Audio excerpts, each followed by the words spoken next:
Hi,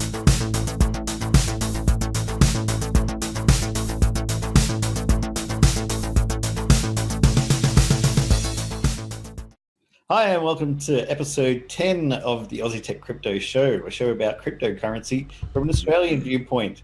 I'm your host, Jason Oakley, and this is my co-host, Will Tomkinson. Hey, Will. Hey, mate. How we doing? Good. How's yourself? Not too bad, not too bad. Got the aircon happening again. This is ridiculous. It is, yeah. We've had it on all day. Stupid.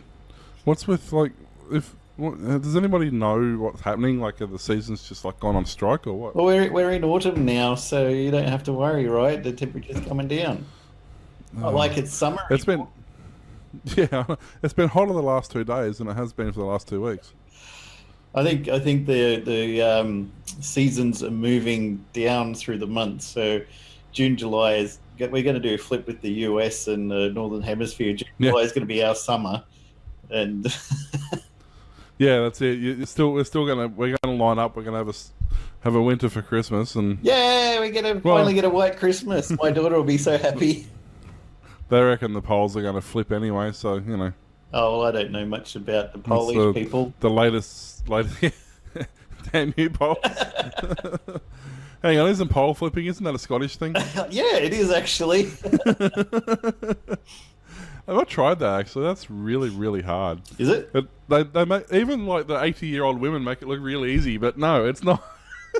Those 80-year-old women, they're mad. I tried bingo. Oh, just forced. Oh yeah, don't do that.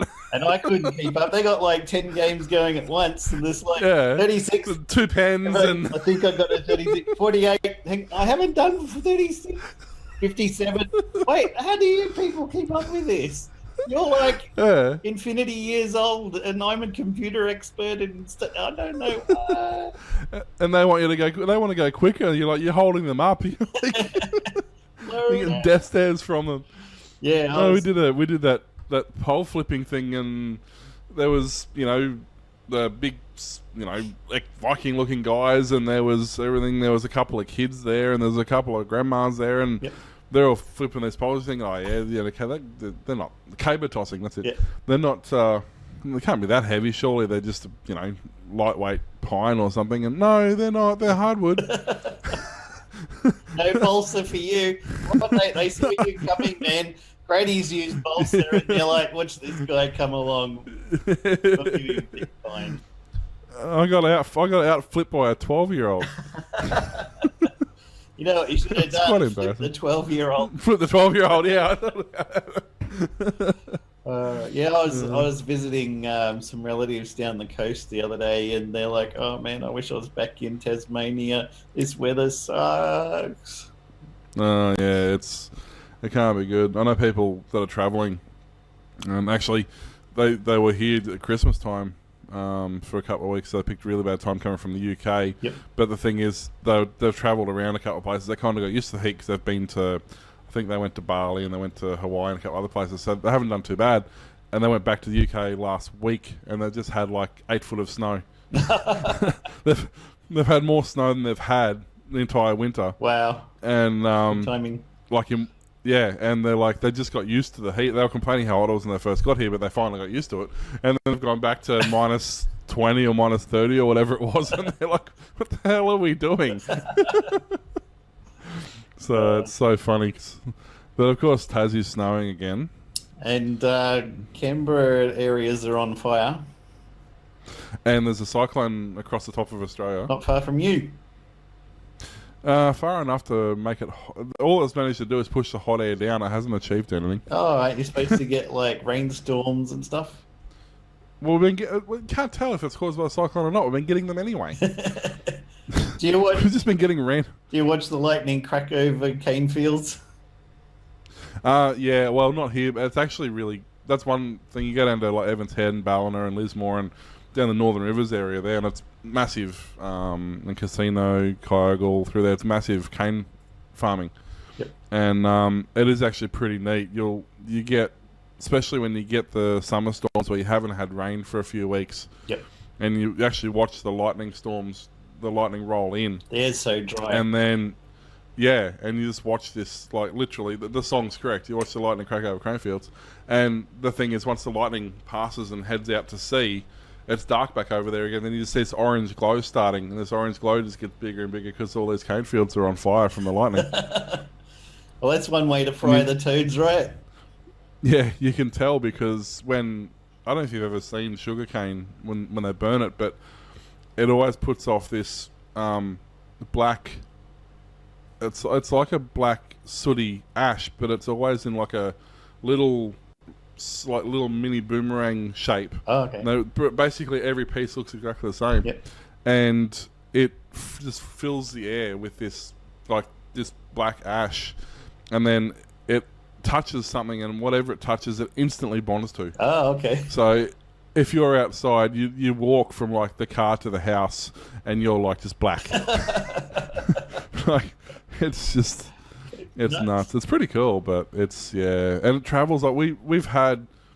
They've had massive cane fires down northern New South Wales, and then we're 300 k's away or so here, and if the winds are right, we actually get the ash clouds coming over. All right. Up here, it's so light, it just travels so far. You don't want to do the washing that day. No, and unfortunately, you don't usually know because the air's damp of a morning, so it doesn't turn up, and it's not until you're at work and the air dries out, and then suddenly all this ash clouds just rock up, and you get home and your clothes are just covered in ash. Yeah. It's all fun. It's all fun. But no, it's yeah, you know, we've who would have thought we would stick at something for 10 weeks in a row, eh? Yeah. Let the haters hate. The haters gonna hate. Exactly. Each week we hope to bring you interesting information about the crypto world and what it's about from a newbie perspective. Today we talk about a city in New York banning new crypto. BitGrail news, is it good or bad? You decide. Yes and no. The nVidia mining GPU, coming soon perhaps. A Florida official arrested for illegally mining crypto and the G20 outcome. But first, we'll start with some news from the city of Plattsburgh.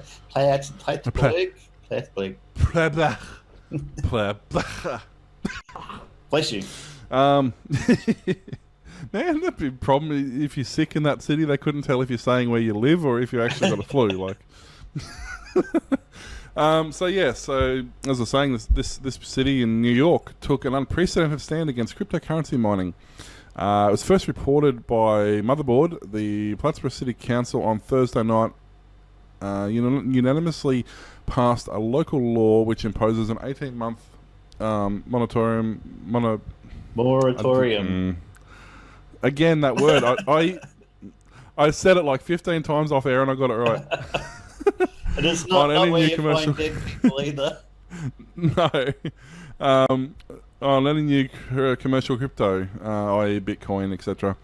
Bitcoin mining. Existing operations can continue, however.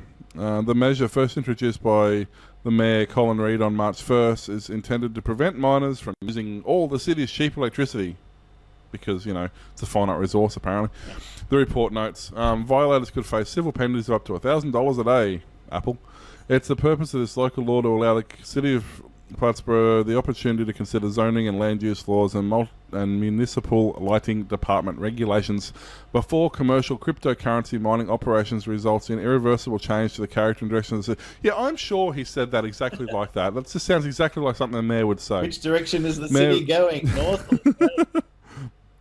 Mayor Reid introduced the measure after local residents began complaining about unusually high electricity bills. Plattsburgh has cheaper than average electricity thanks to a nearby hydroelectric power dam, making it increasingly in January attractive for cryptocurrency miners. In January, as often is the case in winter months, Plattsburgh went over its power allotment and was forced to purchase electricity on the open market for far higher prices. The cost was split among city residents who were not happy about the increase.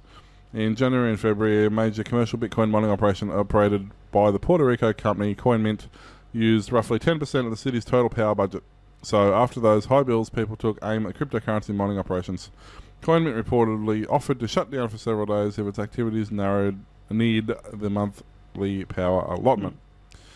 Now, there's several weird parts about this story. One is the odd part that they're currently have a crypto mining operation that is causing the power issues, but they're allowed to stay there because they're only closing down future ones.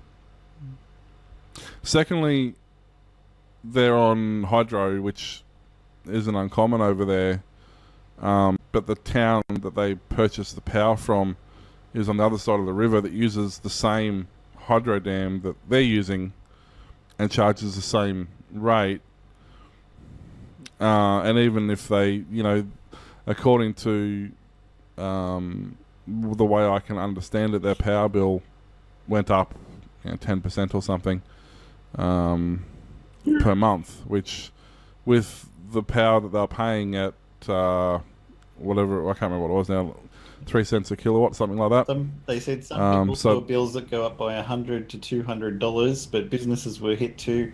Mold-right Plastic saw its monthly bill go up by $22,000 a month. Which makes me wonder how much... See, if you're only like a week from the end and your power bill goes up that much, I'd be probably looking at that business as one of the main power users. Yep. And going, maybe you're the reason that we've run out of power this month. And maybe there's a problem that they're charging everybody the increased rate. Shouldn't they just charge it to CoinMint, who's using all the electricity? Well, especially given that CoinMint knows that they're using the power and has offered to do something about it, yep. And then went to the town next door, who they purchased the power from anyway, and said, hey, do you mind if we start up over here? And they went, no, not at all. Come over the river and set up business here. Yeah. So I'm not exactly sure if this man understands quite the concept of how electricity works. But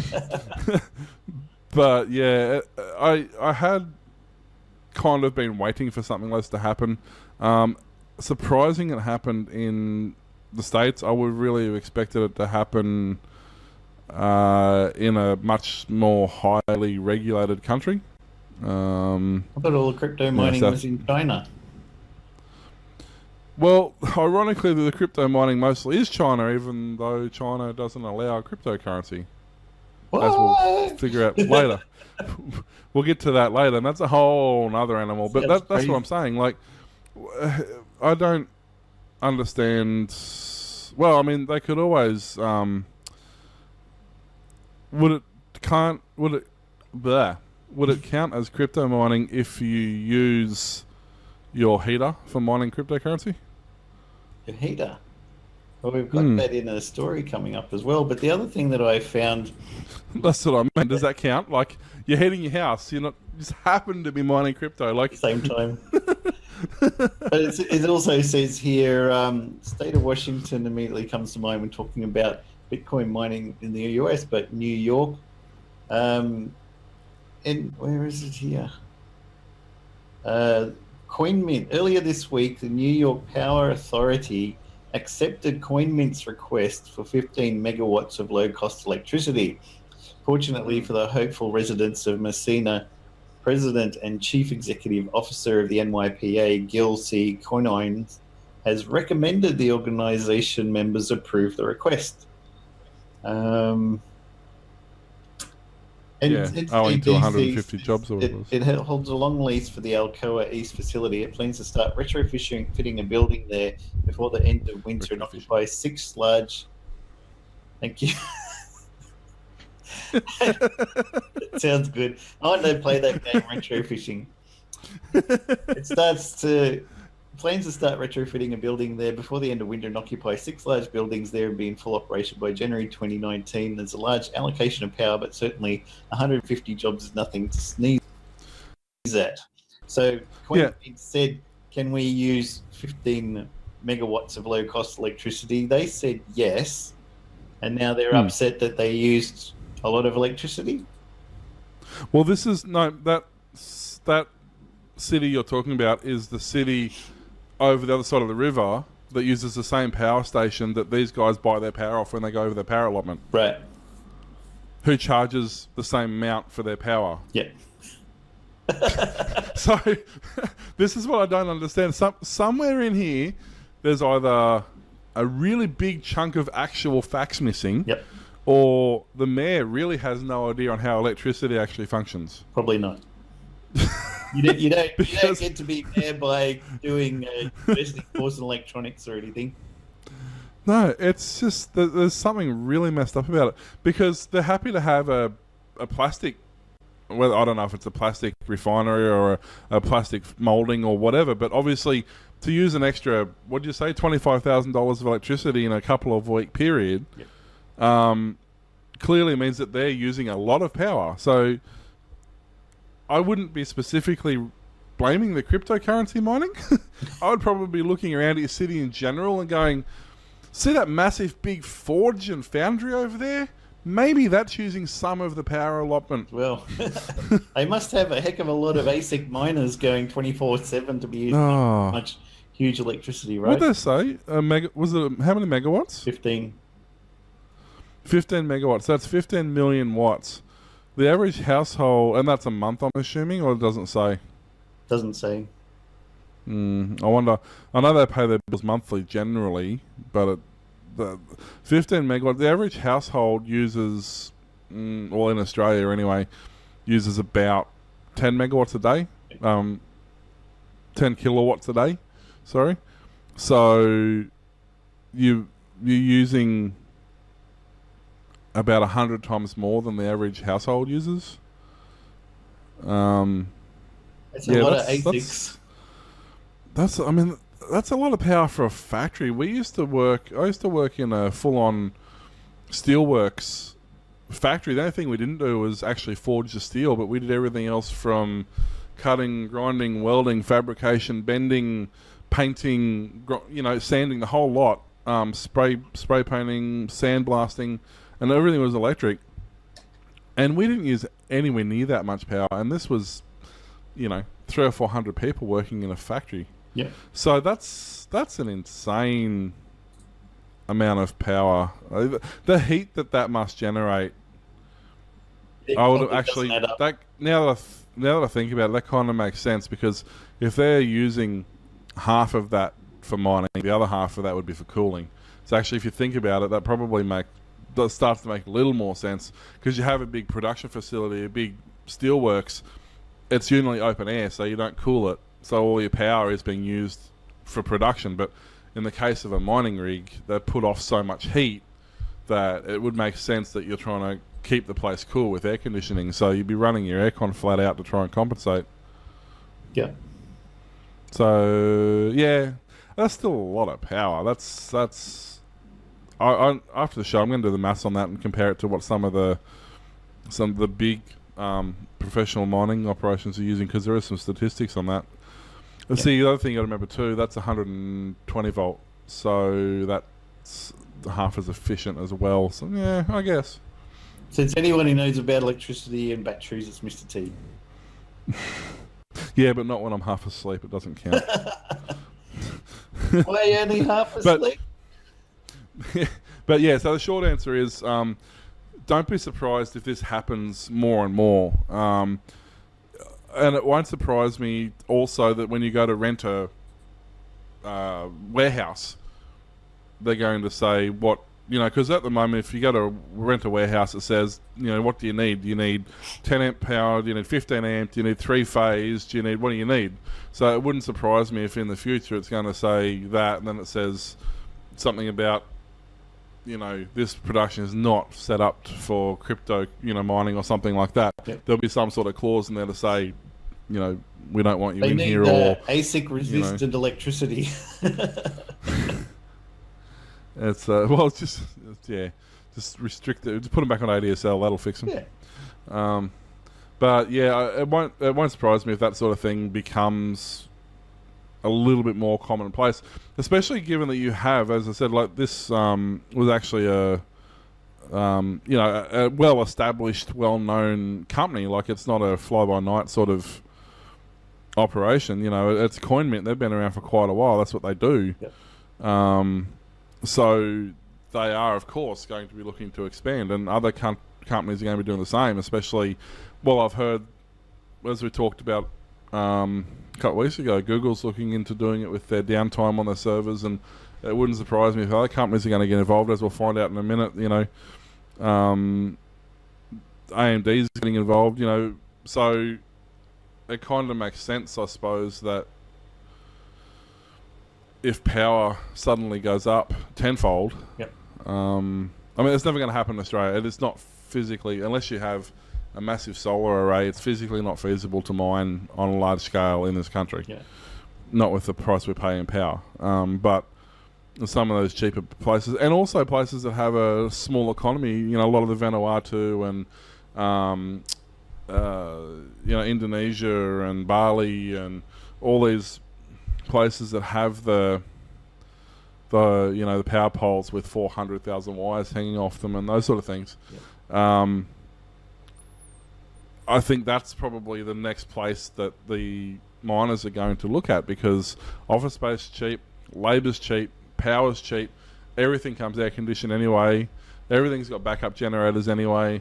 Like, I think that's probably going to be the next logic step. And if, once again, if they hire 100 people in a community, well, it doesn't matter how much power they're using, they're going to be, the community's going to be happy to have them there. I think you were saying that Australia's got some of the highest electricity charges in the world, isn't it?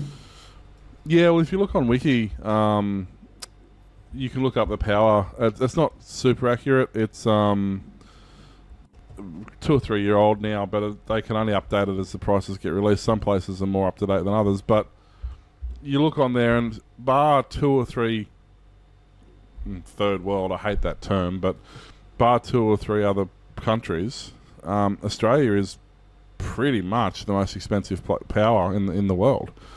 How do you suppose that happened? Well, not only do we have the most expensive power in the world, we also have the least amount of rebates in the world. So we're copying it from both ends. You know, you look at other places like, you know, we're paying anywhere up to, you know, 54 cents a kilowatt on peak times for power here. You look at other countries in the world, and some of them are paying, like Quebec in Canada, they're paying 4 cents for the first 4 cents for the first 33 kilowatts. Yeah. So not 4 cents a kilowatt, 4 cents for 33 kilowatts. Wow. You know, China's 4 cents. You know, United Arab Emirates is 6 cents. Some parts of Dubai is nothing. They get their power provided for free. Some places in Switzerland and I've got a mental blank. It's where Victron power comes from. They have that much renewable energy in place that the power whenever the renewable energy is working, all the power that is excess to the grid's demand, if you use it, you actually get paid to use power, so they don't have to turn it off. Yep. So if they're producing 100 megawatts a day and the country's only using 50 megawatts a day, well, they actually encourage you to turn your heaters on and to go out to the shed and turn your grinders on and do stuff like that, and you'll actually get paid to use power, so they don't have to shut down some of the infrastructure. You know, so when do we get that here? Yeah. Probably about the time everything goes privatised. Yeah. So never, I would imagine, is probably the answer to that question. The Telegram group BitGrail Victims, which was formed following the hacking of BitGrail Exchange, published the translation of a document written in Italian and sent by its founder, nicknamed The Bomber. The following are the main elements of this document. The translation is approximate. BitGrail plans to reopen soon. A date will be announced soon. It considers that it is not responsible for this theft and does not consider that it's under any obligation to reimburse the coins stolen. To help users affected by this hacking, BitGrail intends to create a fund to gradually reimburse them. To do this, a new token, BGS, that's BSG, Battle Galactic Stars. Battle Galactic Stars BitGrail shares will be offered on the platform. Upon reopening, all funds except for Nano coins will be available for withdrawal. Yay, just before they shut down, had this problem. I'd gone from Nano to Bitcoin because there was going to be a problem, and then I was like, oh no, I'll switch it back to Nano. If I had left Bitcoin, I would have been able to take it out straight away. The Nano coin's balance for users will be set at 20% of the amount it was before the piracy.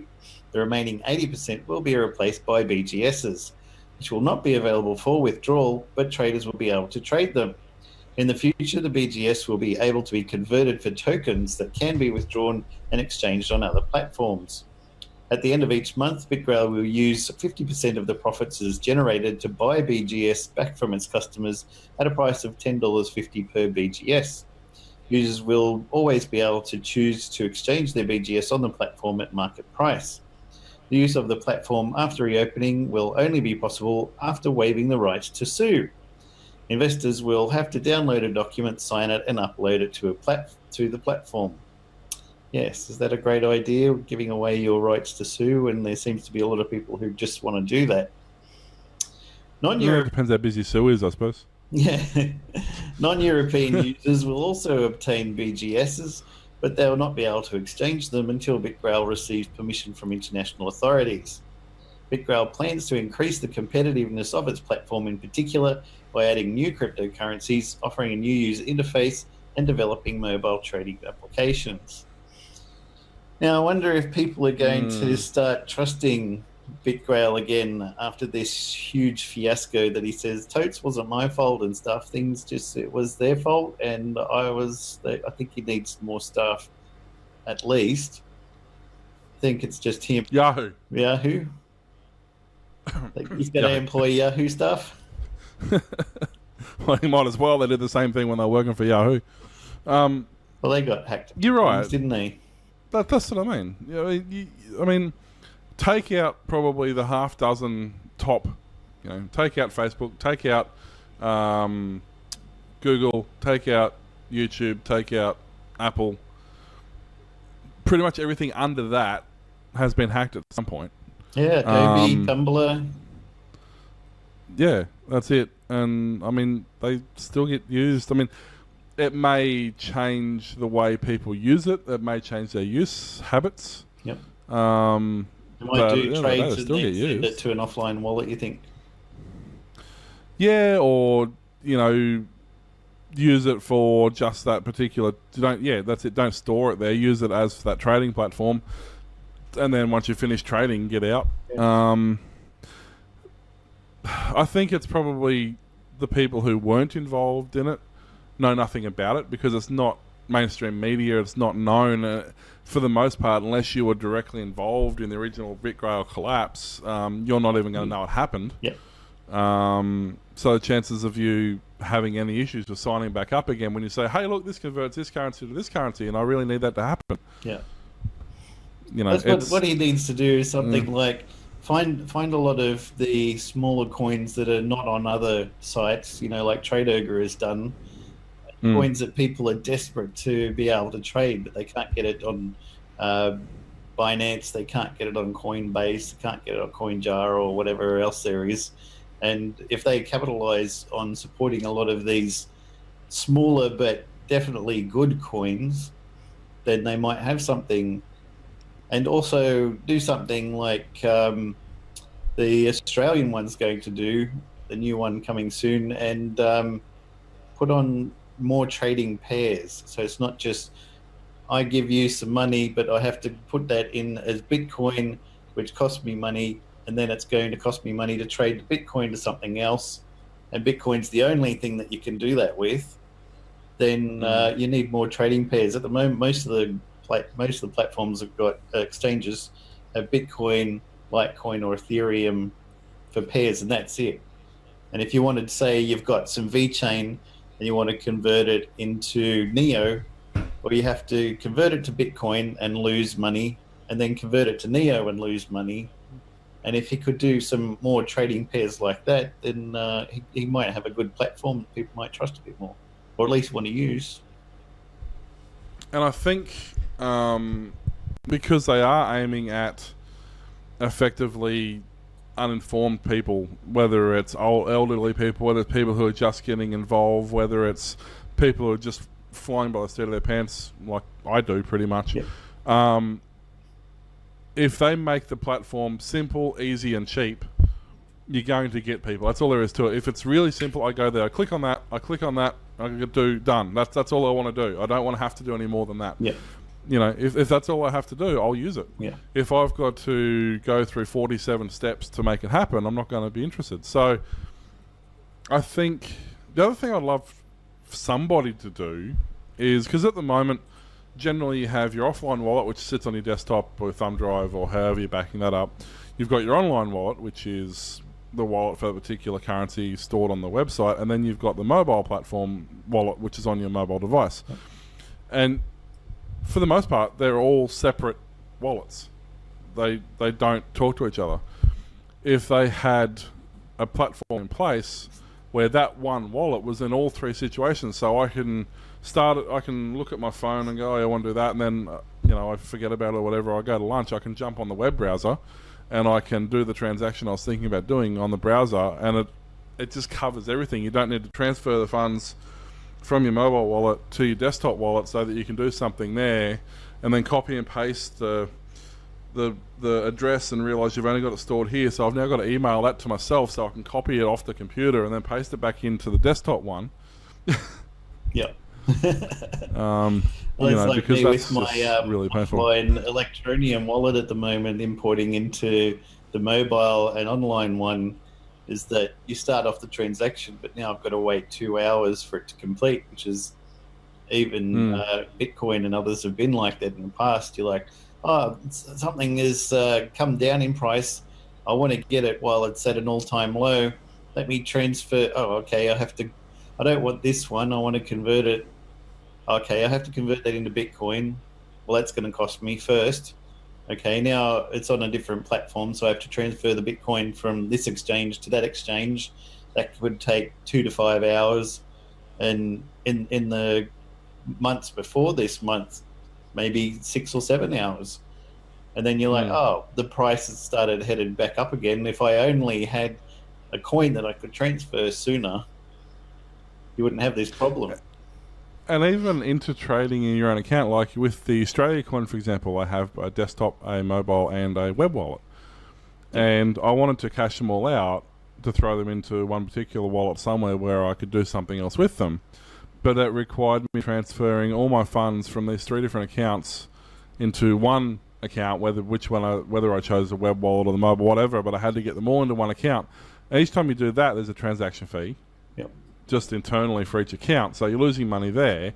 And then when you do finally transfer that out, you get hit with 2 more transaction fees. You get hit with a transaction fee from the wallet you're sending from, and a lot of them you get hit with the one you're sending to. So quite often, if you've got to transfer that within a 5-minute period, you've been hit with 5 transaction fees. Yep. I even had that with the Electroneum. I've been mining to offline wallet. I was like, I want to put this on the online wallet. Okay, to import that, it's going to cost you. Why is it costing me to import from one wallet to the other, which is all on the same blockchain that they've all got loaded onto the server? It's just because profit. Yeah, exactly. And I think they're going to need to watch that to some degree. That's going to, because somebody's not going to do that, and then whoever doesn't do that is going to do very well all of a sudden. It's like banks, you want to do something like, before you got me onto this new bank, the previous one I was with, and I was like, oh, I'm getting my pay transferred from the US, where my company is, into my Australian bank account. Oh, we're going to charge you $15 to $20 every single month that happens.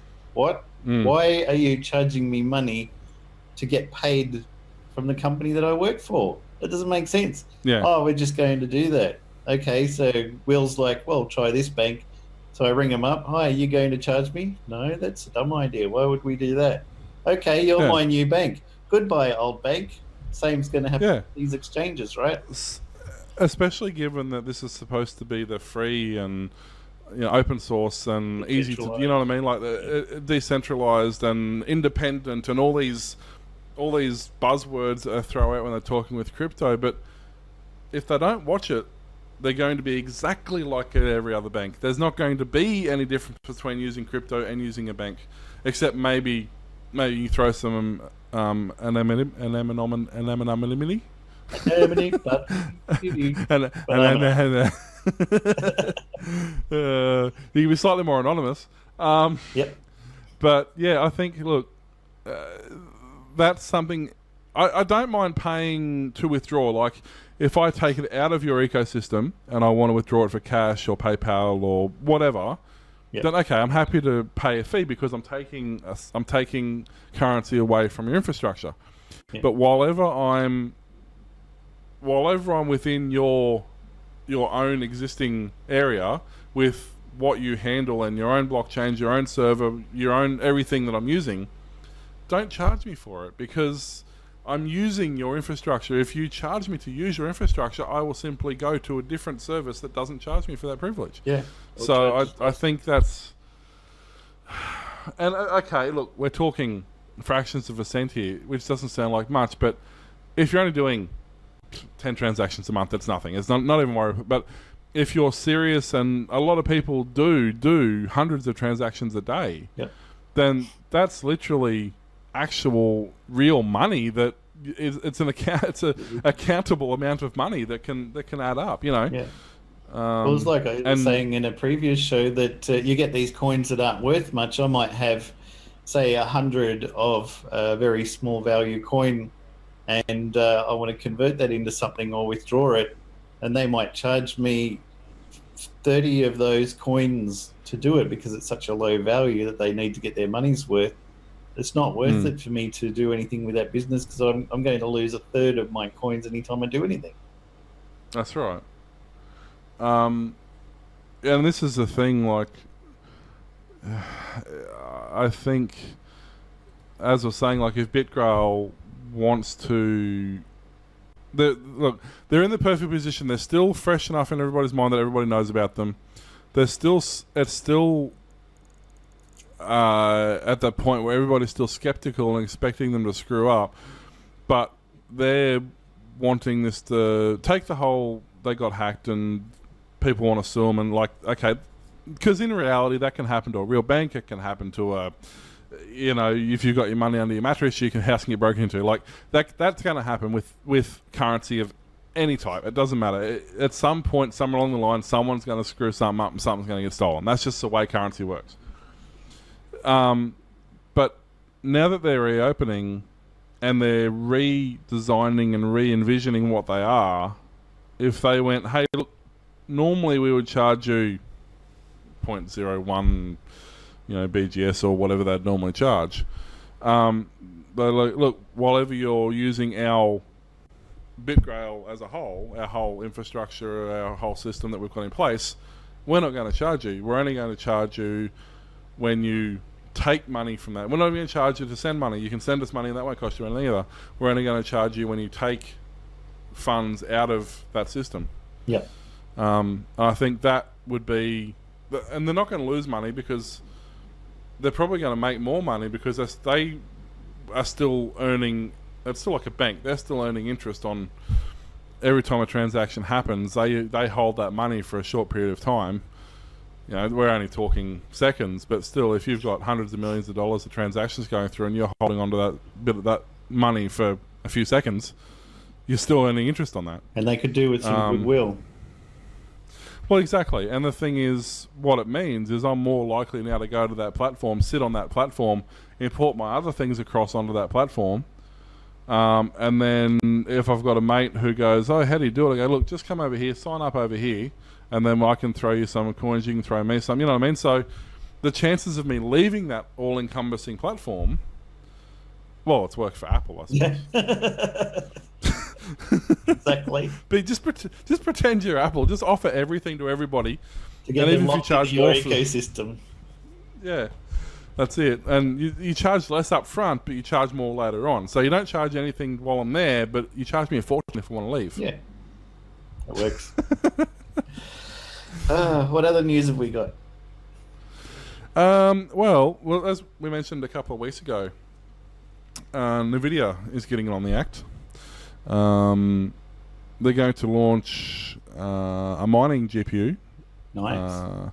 It's a graphics, typical mining GPU. It's going to have it's going to be an INO 3D. I still can't believe they did that. INNO 3D. It's actually INO 3D, but I think they're trying to be smart with that. I know. It's so bad. Have you got an INO or an auto? That's it. That's what the rival company, they'll be the Auto 3D. So it's based on the typical 1080 Ti, as you'd expect, because, well, everything seems to be lately. With that green the upcoming lineup. Oh yeah, that's right. The DDR5 RAM that doesn't work. The upcoming lineup will be powered by a older Pascal chip, which is installed in the GTX 1080 Ti's and the Titan branded cards. And as you expect, it doesn't have any video output. It does have the custom memory configuration and the overclocked, higher overclock ability that you'd expect from a mining card. Because it doesn't have the video output, you can clock a card higher because you're not worried about running into bandwidth issues. No artifacts. Input and that. Exactly. You're not worried about bandwidth issues and artifacts and things like that. You just want to hit that point just before data corruption occurs, and that's that's where you want to be. So the card uses INO 3D's twin cooler design, which has 2 fans and 5 heat pipes. No bracket for attaching to a mining frame as seen on leaked pictures, although according to the mining blogs, a standard PC bracket will be provided, which means you can attach a mining frame to it. It's a P102-100 GPU, which is similar to the nVidia's 104-100. They're equipped with the CUDA core 3200 megahertz with the base clock. 3200 with base clock at 1582 megahertz. Physical memory is 5 gig, which is great, but it's DDR5, which is not so great. Although one would hope that once these become dedicated mining cards, they have that memory leak issue sorted. Yep. 320-bit interface, 11 gigabit a second clock. Memory bandwidth is 400 gigabit a second. Come with PCIe Gen 1 by 4 bus support and 2 8-pin PCIe connectors. Maximum thermal design power is 250 watt, which is a lot of power, or a lot of heat anyway. A lot of power. Yeah, it's not a lot of power, but it's a lot of heat. Yeah. That's 250 watt is, what some of the I don't know if you've ever seen the hot dog makers where they got that little silver shaft you slide your bun on, and they got the little boiler thing beside. Yeah, well, they're only 250 watt. So, so you're saying you should cook your hot dogs? Cook hot dogs on your graphics card. Yeah, that's it. So at the time of printing, they're offering the following hash rates. Ethereum is 47 megasecond. Megahashes? Megahashes a second. ZSE is 660 sols a second. XMR is 897 hashes. Data provided is for reference only. GPUs are optimized for mining Ethercash coins. Currently there's no information on the pricing. Hardware manufacturer AceRock was expected to join the competition, which is pretty neat. The company may introduce its own graphics processing unit, which will be based on the AMD chipset, which you'd expect from AceRock because most of their stuff is AMD based. Yep. AceRock, if you're unaware, is effectively they kind of sort of pinched the name from Asus. Or Asus, I think they were some of the staff from Asus split off into. Oh, actually, no, sorry. I think the story was Asus got another company to do the printing of the boards and install the chips for them. And this other company is like, oh, hey, we could probably do our own boards. So they launched ASRock boards and went in competition. Yeah. Well, it's kind of a crop because you've got Asus, which then has ROG, which is Republic of Gamers, which is like their what Gigabyte call their titanium spec or military spec. So AceRock was kind of a cross between Asus and Republic of Gamers. Like it was kind of a play on the terms. So AceRock stuff is generally, even their entry level stuff is usually fairly high spec. So they make pretty bulletproof hardcore componentry, generally AMD based. But what I'm excited about, AceRock is a good company, and I love their products generally, and they're fairly well priced. But as a rule, when AceRock releases something, Sapphire releases something. And Sapphire generally releases something that's usually as good, if not better quality. Usually better cooling systems, generally overclocked, and usually a lot cheaper. Oh. So if Sapphire get involved, that's going to make what is currently what's a 1080, $1,500 thereabouts. Probably, yeah. I got a. I'm trying to think. You got 1070, and that's best part of 1,000. I think 1080s, if you can get a 1080, is about $1,500 at the moment. So let's assume they're going to be slightly less because they're not going to have a graphics output. Let's say they're going to be $1,100. So that means the Ace Rock one's probably going to be $800, which means the Sapphire one's probably going to be $500. Right. And so that suddenly now at a $500 price point, this is now a feasible thing for at least for Australia to recoup your costs. Like in other countries at $1,500, I know some guys who have mined for a month and they've paid for it. Wow. That's that is don't. Yeah. In Australia, it's closer on a 6-month turnaround, I believe. But if you're only paying $500 for this card instead of $1,500 for this card, then yeah, within a couple of months, and they'll be more efficient. Like if the legit one's using 250 watt, Sapphire will figure out a way of making it 200 watt. Right. Because that's just what they do. I'm running 4 Sapphire cards in this system. I originally had... I can't remember what they were, though. I think they were actually...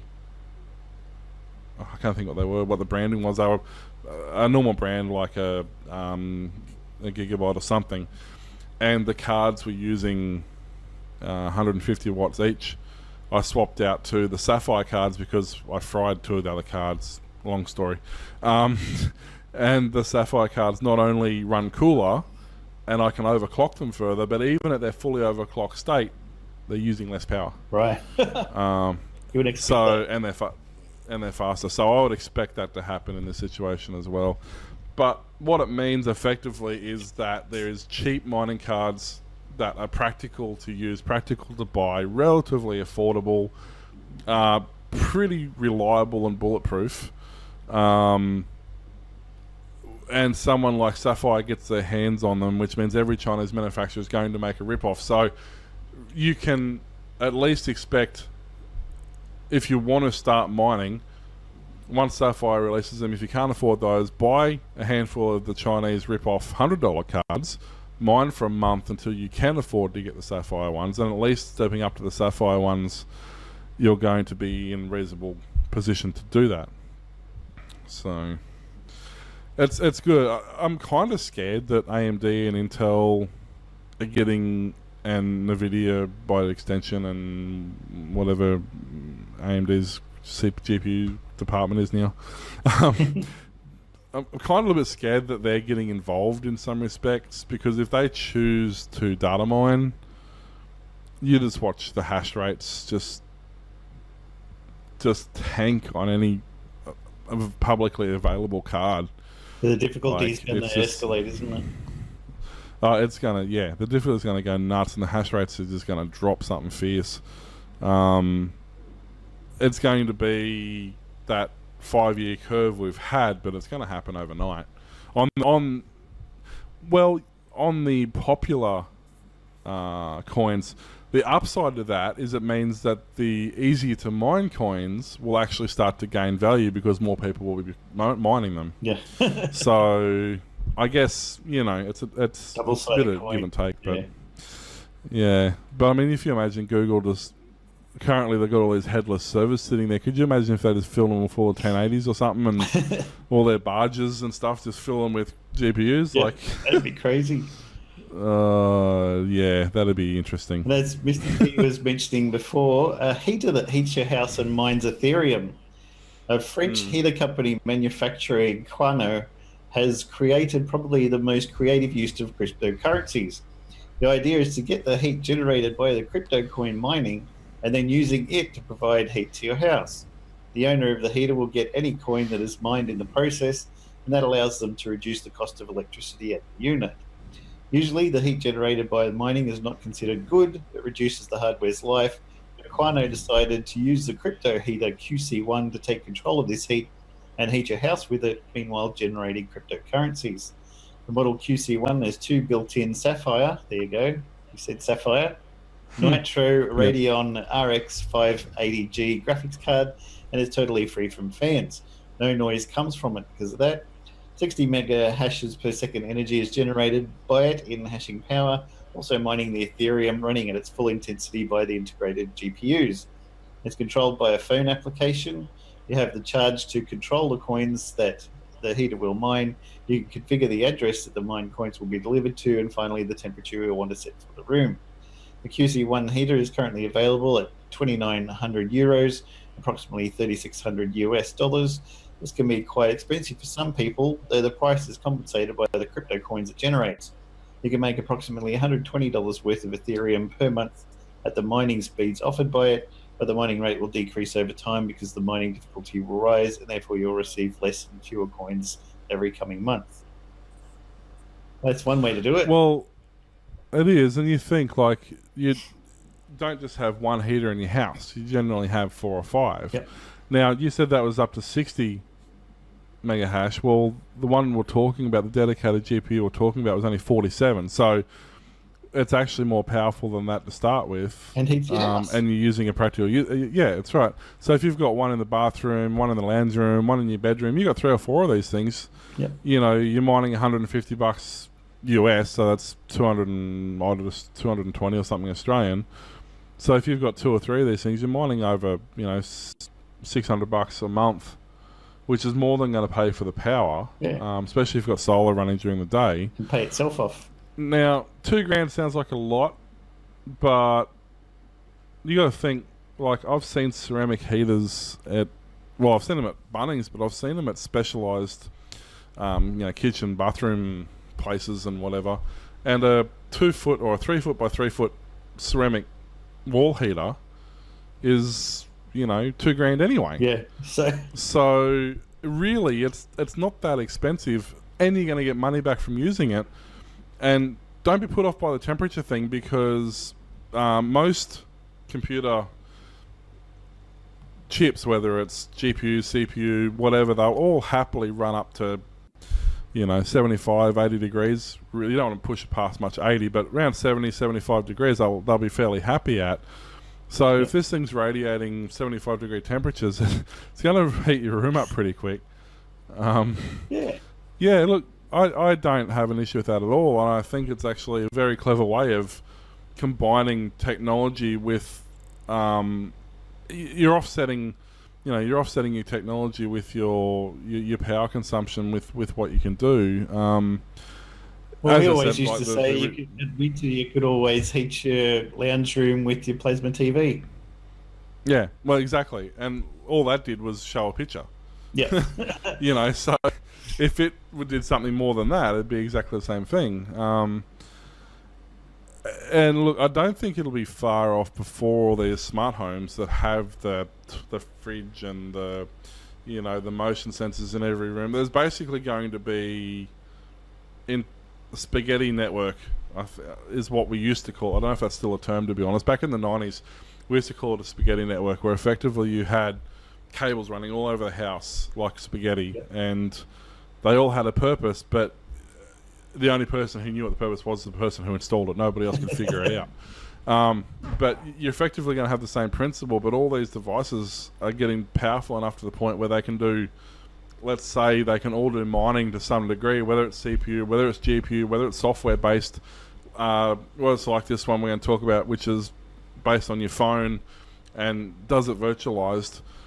So if you imagine you've got a smart home, a traditional smart home, which has got 20 devices in it, all mining at, even if they're only mining at, a couple of thousand hashes each, that's all going to add up pretty quickly. Yeah. So I think it's going to be interesting to see what happens. And don't forget, you don't have to mine Ethereum. You can mine, you can mine, you can mine Australia Coin, you can mine Dash, you can mine BitGrail, you can mine Electroneum, which just went up 7%. You can mine Dogecoin, which just went down 5%.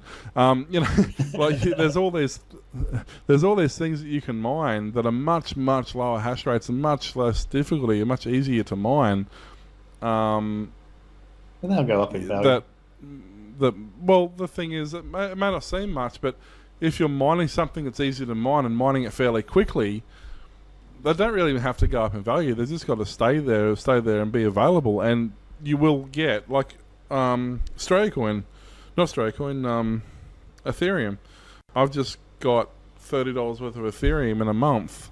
My systems weren't doing much because they're only low-end GPUs, but over a period of actually about 6 or 8 weeks, I mined $30 worth, which means, hey, I wasn't doing anything with that time anyway. I might as well use it, So.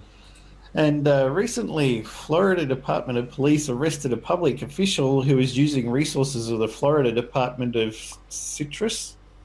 Is that a thing? The Department of Citrus? Not fruit, not vegetables, just citrus. Ones. That's all they do is citrus. The Florida Department of Citrus to mine cryptocurrencies such as Bitcoin and Litecoin.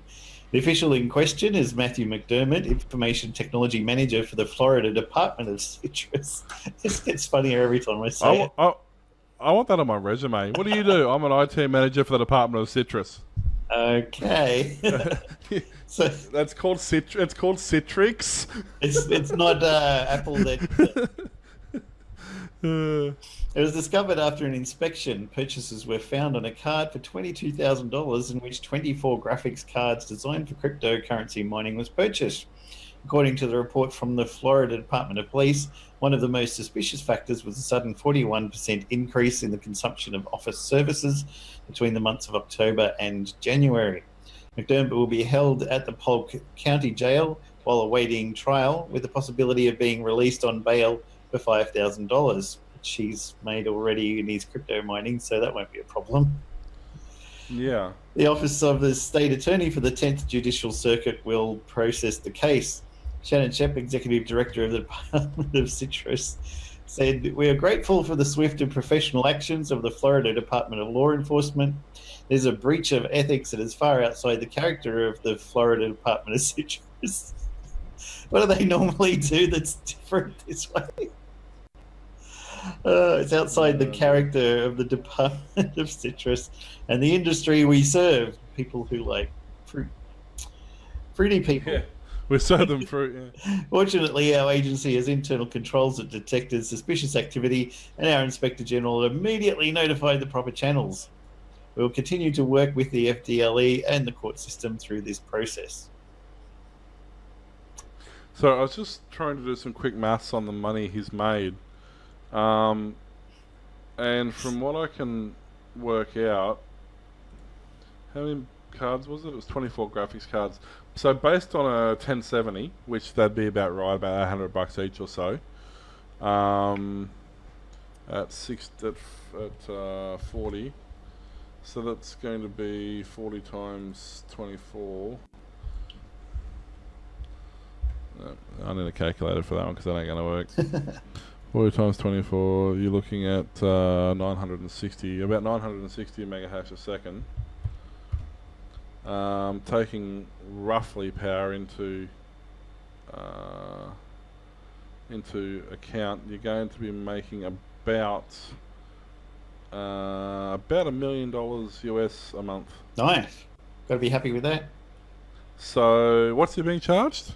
Yeah. $5,000? $5,000. Well, he made $5,000 in. He's making $1,500 an hour. Wow. So, sorry, $1,500 a day. Yep. So yeah, so he's got like 3 days there. He's Right. So it's yeah, I don't think he's overly stressed about being charged $5,000 somehow. We might power through the last couple of things. But yeah, just quickly on that, this is becoming more and more of a thing. Look, a lot of places aren't going to care, but if you're in a position to be the IT manager, make sure you're in a position to make the decisions and not, you know what I mean, like not get busted. Not only not get busted, but you're in a position to be able to say, yes, we're going to spend 10 grand. Yes, we can afford it. Yes, we're going to cover the power increase. You know, you want to make those decisions. And I'm going to donate some money back to the department. Well, that's the other thing you do. Say, look, we're going to put it into the Christmas fund or whatever, you know what I mean? Probably not government departments. They tend to frown on it. Private companies shouldn't have an issue with, especially overnight when the company's shut down, all the computers are left on anyway, and the power's cheaper because it's off peak, so it shouldn't really be that much of an issue. But yeah, it seems to be happening more and more. People are being stupid about it. There are ways to do it that would be less obvious, like don't do 24 in 1 month. Maybe do, one a month. You should hire yourself out as a consultant for these kind of people. I don't think I want to consult for these kind of people. I'll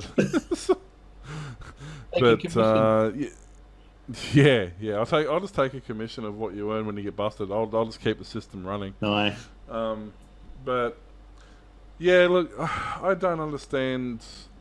It's a two-way street. Like, on the one hand, I get it. On the other hand, I'm not sure exactly what they're being charged with. They didn't steal anything. Like the cards they bought, they're using at work. The power went up, but it was all at work. I guess it depends if he was pocketing the Bitcoin. I suppose would probably be intellectual property of the company. Yep. But all you'd have to say is, well, no, it's sitting in a wallet, and I was going to transfer, make a donation back into the company or something. You'd probably get away with it a bit, but it'd be interesting to see. The thing I see coming out of this is now that all the businesses are going to start implementing. They're going to start implementing the ability to say, well, not only anti-mining software, but they're going to say, instead of it just being an unwritten rule that everything you do at work is intellectual property of where you work, they're going to put it in the contracts now, and say everything you do here, which I guess maybe they won't complain about having $1 million at their disposal. Then they'll go, you shouldn't have done that, but seeing as you made us $1 million. So I don't know. But yeah, alrighty. So the thing that I was surprised about, and there's some interesting things in here, the G20. Now apparently there's a thing where some politicians get together and make some stupid decisions. And, is that new? No, must be. But they just they publicise it to make it sound like it's a new thing. What did I see a sign the other day? Our ideas are so good that you must follow them now. Statesism. But so basically, what they did, I think this is only the first or second time they've had a specific cryptocurrency sort of subsection within their meeting. And the countries involved made a decision about how they're going to handle crypto. And some of these are quite surprising, some of these are not surprising, but we'll quickly run through them and we'll have a quick catch up at the end of it, because I know we're running a little long. So USA, so ICO is prohibited, which isn't surprising because they do that with everything. Money laundering and illegal act regulations, cryptographic exchange tradition, licensing scheme. We'll come back and cover what some of this stuff means. When I was investing in the play to win level up coin, LUC, and it's in Russia, but nobody from America was allowed to invest in the ICO because it's illegal. Which I don't understand how that works. Well, I guess it's nothing a VPN wouldn't fix. Anyway, I'm not sure how.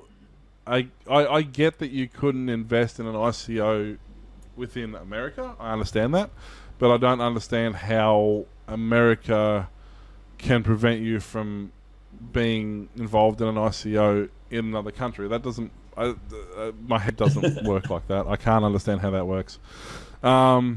European Union agreed to more stringent rules to prevent money laundering and terrorist financing. I hate that terminology. In Bitcoin and other virtual currency exchanges. You just see terrorists like they're just having they're in their weekly meeting. They're like, "Well, I've got some Ethereum here, and you're chasing Dogecoin. Yep, no worries. So I'll trade you some Ethereum." No, that's not the way they work. It doesn't. It's just not.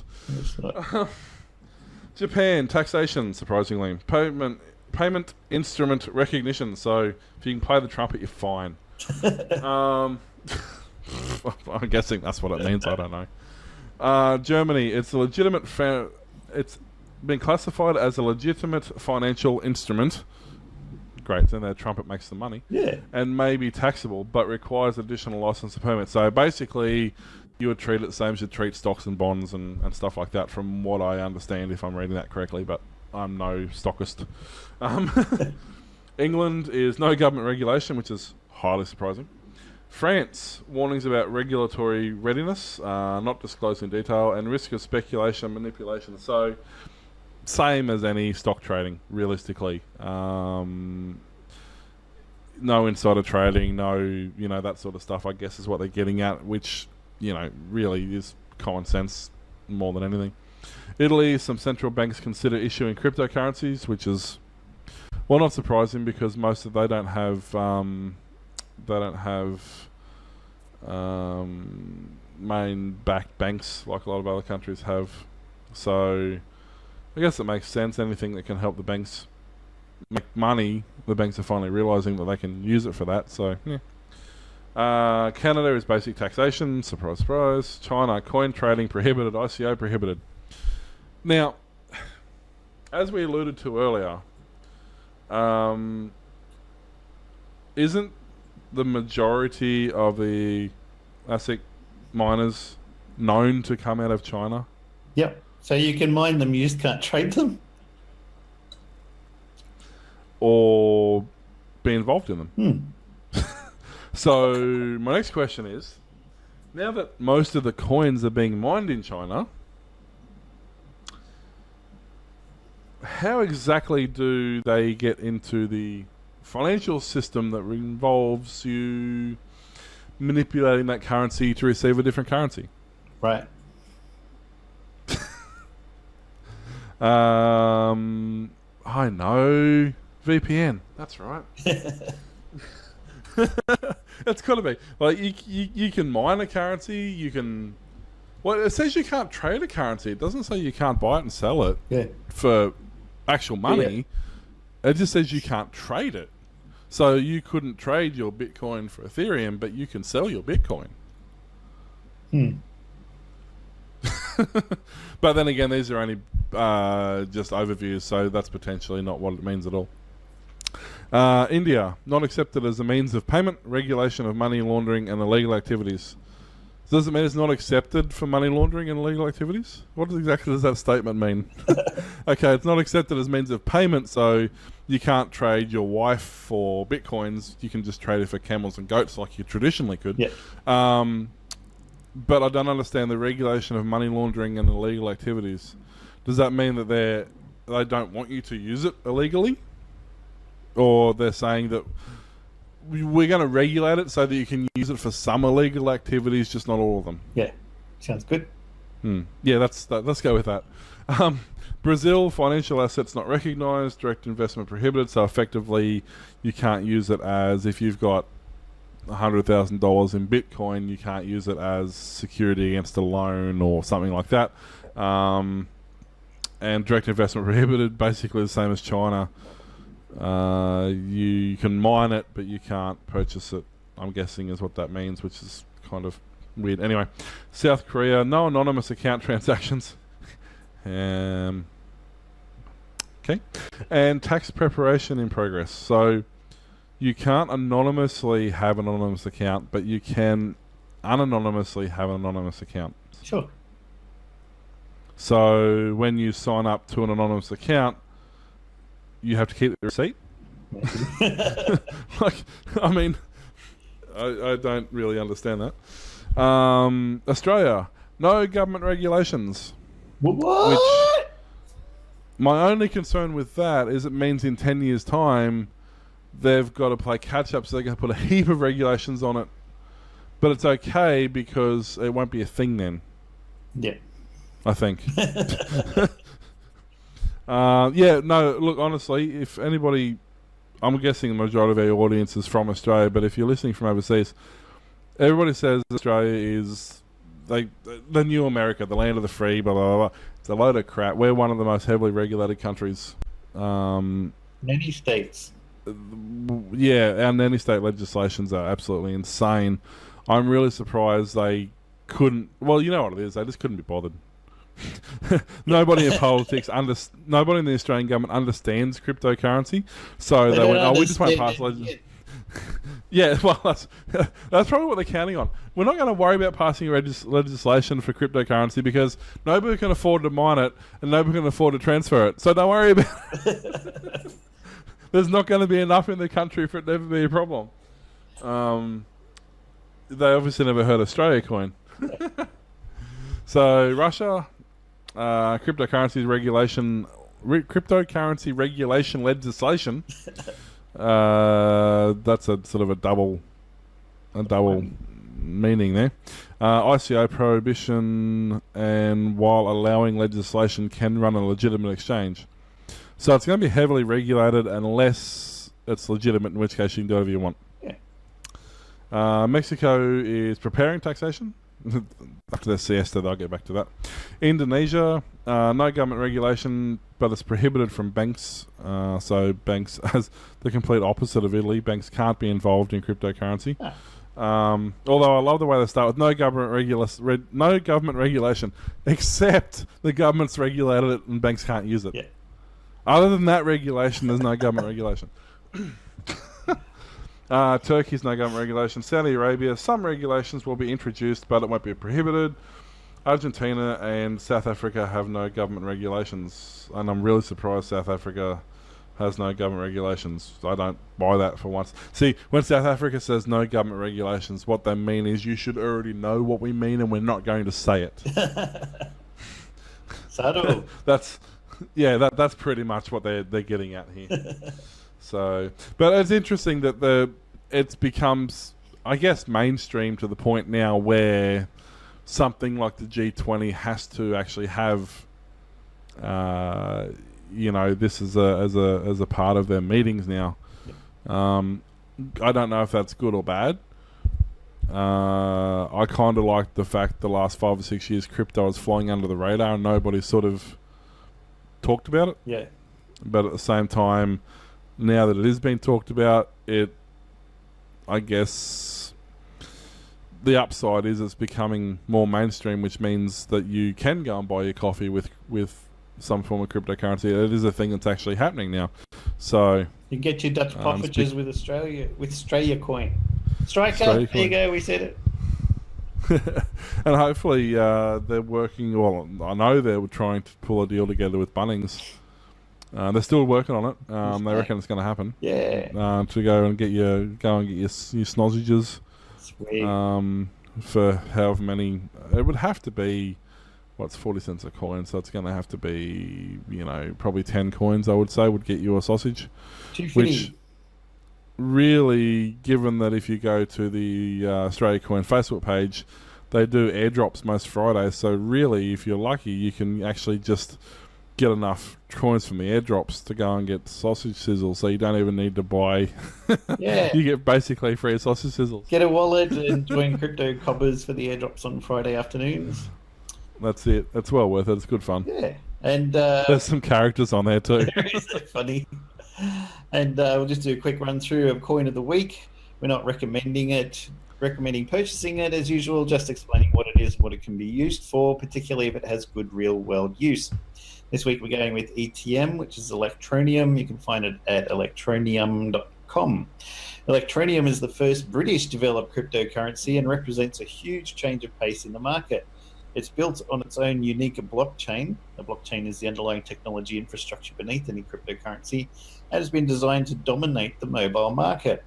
Electroneum is a cryptocurrency based on the CryptoNight hash algorithm and is based on the Monero blockchain. It was founded by British entrepreneur Richard Ells. He also co-founded successful digital agency SiteWizard, now over 20 years old. More recently, he founded Retortal.com in 2013. Retortal software is used by hundreds of thousands of people. He and his team... Pokemon? That's Resquirtle? Retortal, I choose you. Use Splash Defense. It was ineffective. He and his team... Use sleep. That's Snorlax. Oh, yeah. He and his team are currently working on Electroneum project and have a big vision for Electroneum. Electroneum was created primarily with the mobile markets around the world in mind, with its unique mobile app, which comes with simulated mining of Electroneum's coin ETN, allowing access to people who might be beginners when it comes to cryptocurrency. Traditionally, mining could only be performed on a computer with lots of processing power. However, the team has created an algorithm that allows anyone with a mobile phone to mine effectively, thereby making it possible for millions of smartphone users around the world to learn about cryptocurrencies and mine their own coins. To mine Electroneum coins, all you need to do is download the app to your phone and create an account.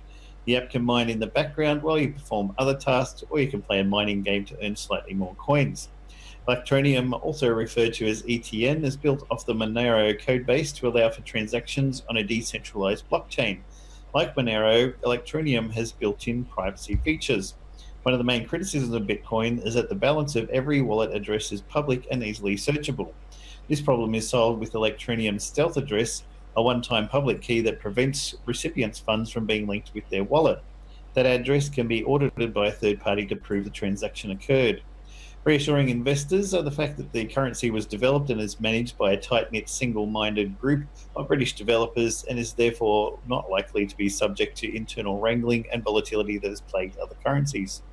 The Electroneum codebase tries to avoid powerful ASICs having a huge advantage over CPU miners. The mining uses a memory-bound algorithm to try and encourage CPU mining, giving average users easy access to ETN. The Electroneum team hopes to replace in-game currencies such as World of Warcraft Gold with ETN. Imagine all of the completed quests and sold items paying out in a currency that can be easily converted to other cryptocurrencies or fiat. This would not only encourage players to play more, but the gaming company could charge fees on depositing and withdrawing ETN from their ecosystem. Creating a game that advertises ETN as an in-game currency could also prove to be an effective marketing tool. One mobile game currently in beta testing involves trying to fly a rocket ship to the moon while collecting ETN.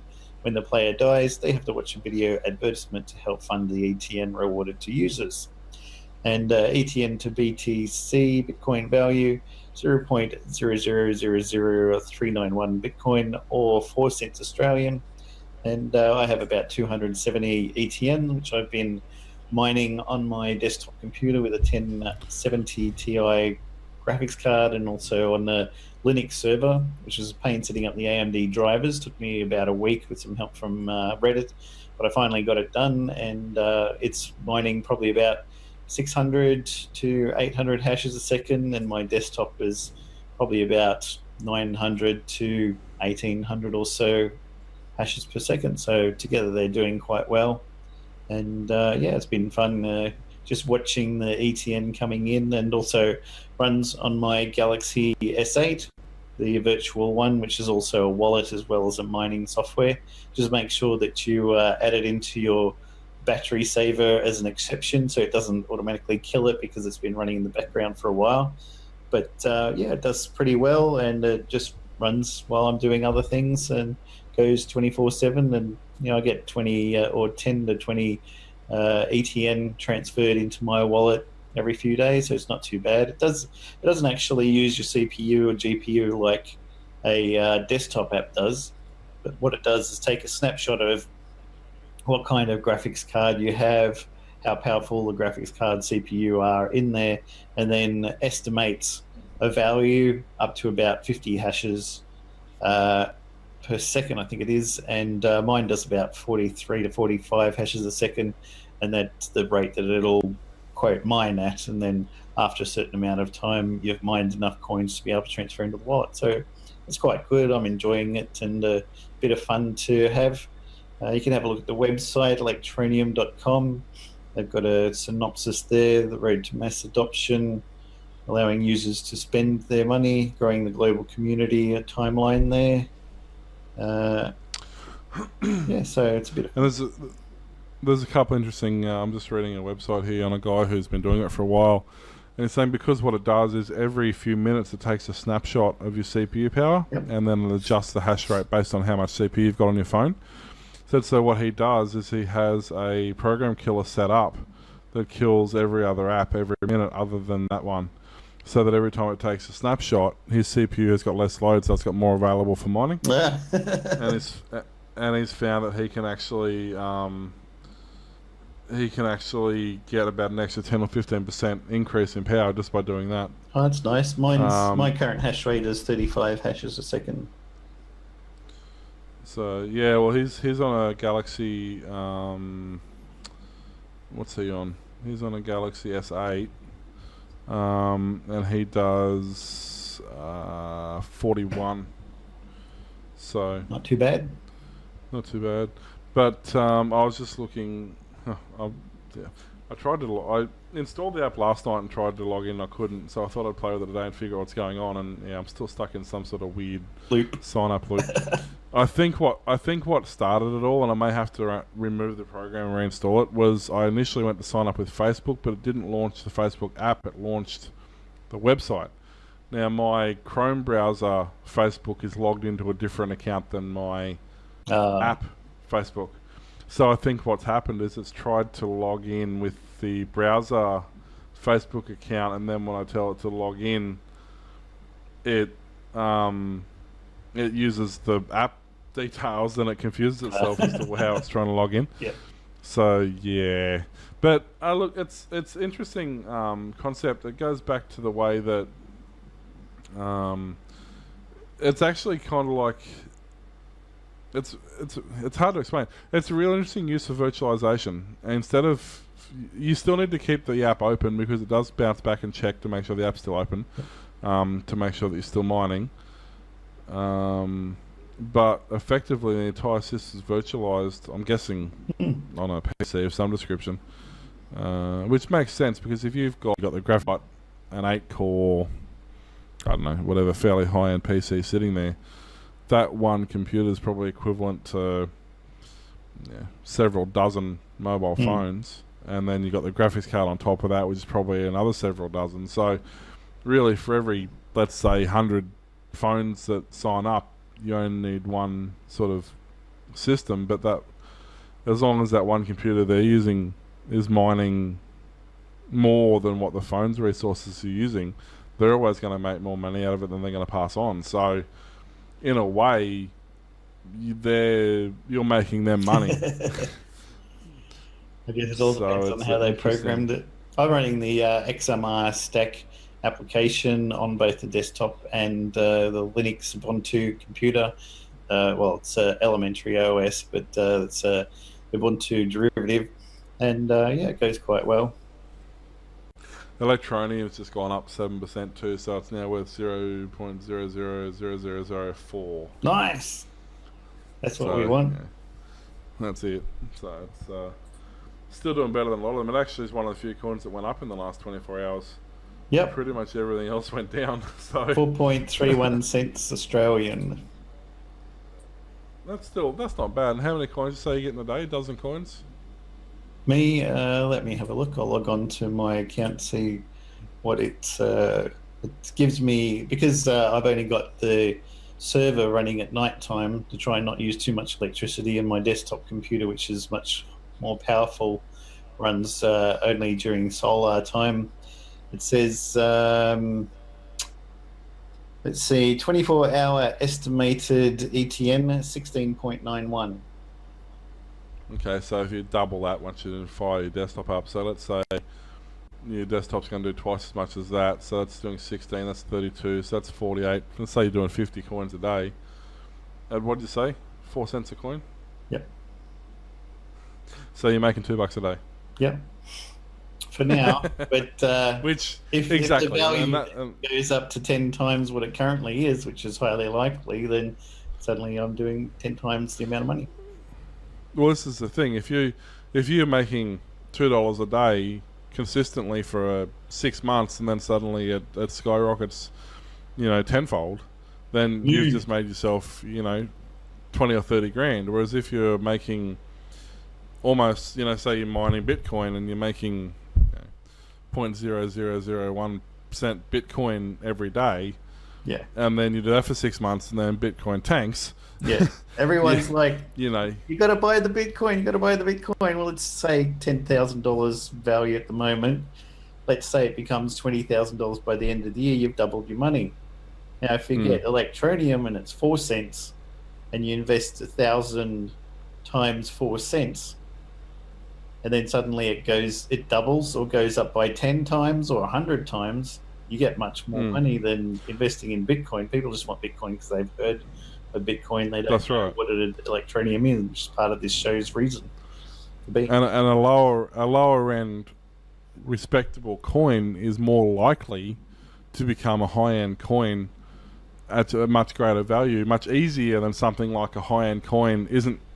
Chances of it increasing that 2, 3, 4-fold again is pretty much gone. It's if anything going to decrease.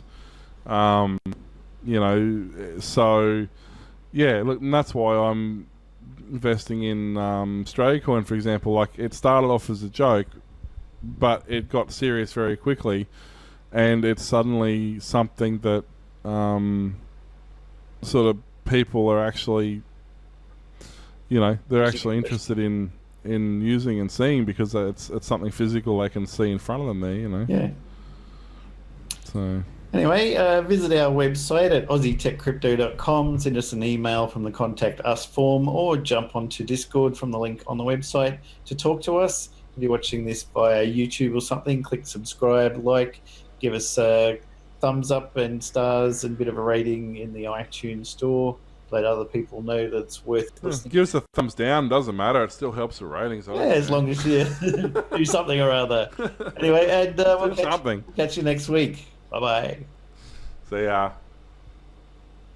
This show is a part of the Aussie Tech Heads podcasting network. You can listen to us at aussietechradio.com. We're not licensed advisors, so please don't invest your life savings in anything we say on the show. You can contact us at feedback@aussietechcrypto.com. Visit the website aussietechcrypto.com. Thanks for listening to Aussie Tech Crypto. Tune in each week for more fun and information.